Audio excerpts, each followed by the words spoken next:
പശ്ചിമേഷ്യയെ ചോരക്കളമാക്കിക്കൊണ്ട് 3 മാസമായി തുടരുന്ന ഇറാൻ സൈനിക നടപടിയിൽ പ്രസിഡന്റ് ഡൊണാൾഡ് ട്രംപിന് സ്വന്തം പാർട്ടിയിൽ നിന്ന് തന്നെ കനത്ത തിരിച്ചടി. ഇറാനെതിരെയുള്ള യുദ്ധം തുടരുന്നതിൽ നിന്നും പ്രസിഡന്റിന്റെ അധികാരം വെട്ടിക്കുറയ്ക്കുന്ന ചരിത്രപ്രധാനമായ പ്രമേയം ജനപ്രതിനിധി സഭ പാസാക്കി. നിലവിൽ ട്രംപിന്റെ റിപ്പബ്ലിക്കൻ പാർട്ടിക്ക് വ്യക്തമായ ഭൂരിപക്ഷമുള്ള സഭയിലാണ് ട്രംപിന്റെ യുദ്ധക്കൊതിക്കെതിരെ പ്രമേയം പാസ്സായത് എന്നത് വൈറ്റ് ഹൗസിനെ ഞെട്ടിച്ചിരിക്കുകയാണ്. അതിശക്തമായ വോട്ടെടുപ്പിൽ 208-നെതിരെ 215 വോട്ടുകൾക്കാണ് പ്രമേയം സഭ പാസാക്കിയത്. ട്രംപിന്റെ സ്വന്തം പാർട്ടിക്കാരായ 4 റിപ്പബ്ലിക്കൻ പ്രതിനിധികൾ കടുത്ത നിലപാടെടുത്ത് ട്രംപിനെതിരെ വോട്ട് രേഖപ്പെടുത്തി.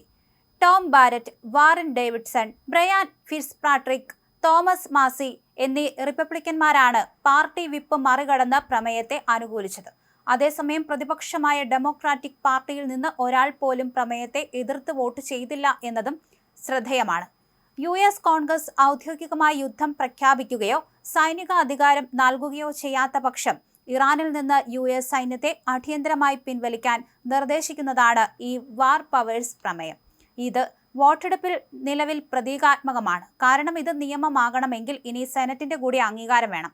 എങ്കിലും യുദ്ധം 4-ാം മാസത്തിലേക്ക് കടക്കുമ്പോൾ ട്രംപിന്റെ നയങ്ങളിൽ സ്വന്തം പാളയത്തിൽ തന്നെയുള്ള പുകച്ചിലാണ് ഇതിലൂടെ പുറത്തു വന്നിരിക്കുന്നത്. കഴിഞ്ഞ ഫെബ്രുവരി 28-ന് ഇറാന് നേരെ യുഎസും ഇസ്രായേലും സംയുക്തമായി നടത്തിയ അതിരൂക്ഷമായ വ്യോമാക്രമണത്തോടെയാണ് ഈ സംഘർഷങ്ങൾക്ക് തുടക്കമിട്ടത്.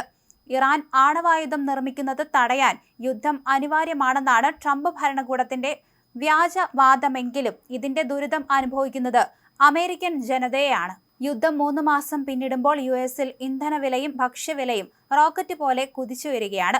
കഴിഞ്ഞ 4 വർഷത്തിനിടയിലെ ഏറ്റവും ഭീകരമായ വിലക്കയറ്റത്തിലൂടെയാണ് രാജ്യം ഇപ്പോൾ കടന്നു പോകുന്നതും. വരാനിരിക്കുന്ന ഇടക്കാല തെരഞ്ഞെടുപ്പിൽ ഈ സാമ്പത്തിക പ്രതിസന്ധി ഡെമോക്രാറ്റുകൾ ട്രംപിനെതിരെ വലിയ ആയുധമാക്കുകയും ചെയ്യും. ഭരണഘടന അനുസരിച്ച് യുദ്ധം പ്രഖ്യാപിക്കാനുള്ള അധികാരം ജനപ്രതിനിധികൾ അടങ്ങുന്ന കോൺഗ്രസിനാണ്, പ്രസിഡന്റിനല്ല. വ്യക്തമായ തന്ത്രങ്ങളില്ലാതെ മിഡിൽ ഈസ്റ്റിൽ മറ്റൊരു അനന്തമായ യുദ്ധത്തിലേക്കാണ് ട്രംപ് രാജ്യത്തെ തള്ളിവിടുന്നത് എന്ന് പ്രമേയത്തെ പിന്തുണച്ച ഡെമോക്രാറ്റിക് പ്രതിനിധി ആഞ്ഞടിച്ചു. അതോടൊപ്പം ഇറാൻ പ്രമേയത്തിനൊപ്പം യുക്രൈന് സൈനിക സഹായം നൽകാനുള്ള ബില്ലിന്മേൽ വോട്ടെടുപ്പ് നടത്താനുള്ള പ്രമേയവും ജനപ്രതിനിധി സഭ പാസാക്കിയിട്ടുണ്ട്. സ്വന്തം രാഷ്ട്രീയ സഖ്യകക്ഷികൾക്ക് വഴിവിട്ട് പണം നൽകാനായി ട്രംപ് രൂപീകരിക്കാൻ ശ്രമിച്ച പ്രത്യേക ഫണ്ടിനെതിരെയും റിപ്പബ്ലിക്കൻ അംഗങ്ങൾക്കിടയിൽ പ്രതിഷേധം പുകയുകയാണ്.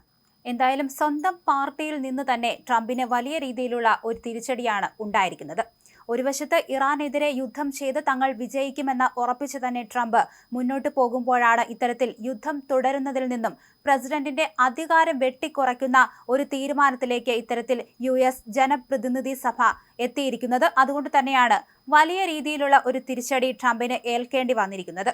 എന്തായാലും വലിയ വ്യക്തമായ ഭൂരിപക്ഷമുള്ള സഭയിലാണ് ട്രംപിന്റെ യുദ്ധ നീക്കങ്ങൾക്കെതിരെ പ്രമേയം പാസാക്കിയത്.